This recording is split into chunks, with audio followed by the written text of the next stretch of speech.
называется техника батик. Появилась она у нас в Азии.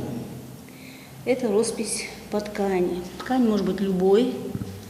Я для себя выбрала шелк. В такой оригинальной технике живописи ингушская художница Зарема Галаева старается писать все свои работы. Вот и сейчас наша съемочная группа застала мастерицу за очередным творением, которое совсем скоро украсит стены студии. С каждым мазком кисти золотистая роза на белом полотне становится ярче и красивее. В стиле батик художница рисует уже 5 лет. Сама техника, она уже как акварельная техника. Почему она интересна?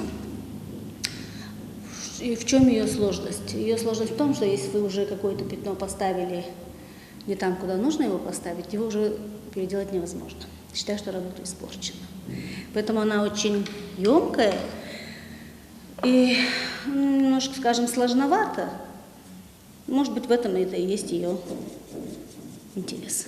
Педагог по рисованию и черчению и член Союза художников Ингушетии открыла в себе любовь к живописи еще со школьной скамьи.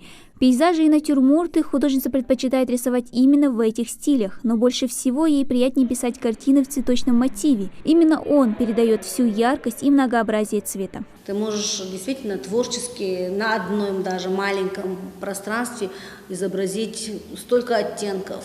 Они дают тебе возможность проявиться как художнику, показать нюансы цветовые, скорее поэтому. И ты не ограничен в каком-то формате, ты можешь работать, я же говорю, опять же, в тонких цветовых нюансах. Наверное, скорее поэтому. Создание любого произведения искусства – процесс непростой. Зачастую начинающие пробовать художники после первой неудачи перестают пытаться. Зарема советует не бросать сразу кисть, ведь без душевной отдачи невозможно сотворить ни одно произведение искусства. Когда тебе хочется что-то творить, что-то изобразить, надо садиться за мольберт. А не в расстроенных чувствах, не злым. А от того, что что-то не получается, это не значит, что это надо бросать кисть.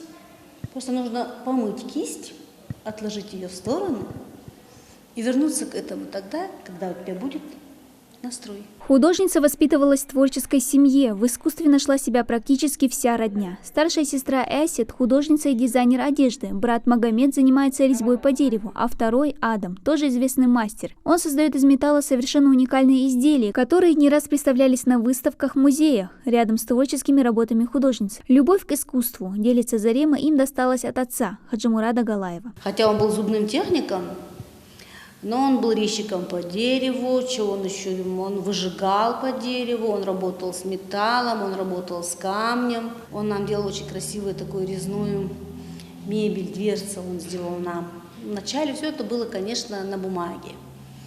Все воплощается, начиная с белого листа. Небольшую студию живописи украшает несколько работ художницы. Талант и любовь к художественной стезе Зарема старается раскрыть и в своих подопечных. Эта студия, расположенная в учебном центре, по совместительству учебный класс. Здесь художница учит детей азам рисования и живописи. Родители видят, что их ребенок талантлив, следовательно, он должен сделать все, чтобы этот ребенок себя проявил.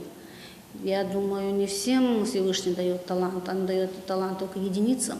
Я не говорю о именно живописном таланте, я говорю о таланте музыкантов, я говорю о таланте хореографов, я говорю о всех талантах, которые Всевышний одаряет детей. Поэтому это выбор, который подарок, даже не выбор, это подарок.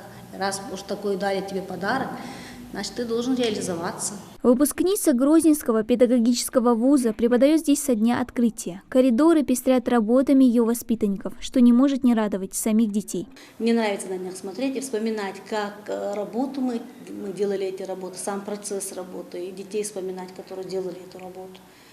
Так что вот маленькие вот, талантливые дети, вот они на них смотрят, у них тоже появляется стремление, желание писать работы, чтобы их работы получались лучше. Что такое живопись для Заремы Галаевой? Это частичка ее души. И каждый раз, когда художница берет в руки кисть, она старается отразить в своих работах мысли и чувства. И, как признается художница, кисть с плохим настроением в руки не берет никогда. Может, поэтому все ее работы с первого взгляда заряжают оптимизмом и радостью. Дана Плиева, Ахмед Гандаров, Новости 24.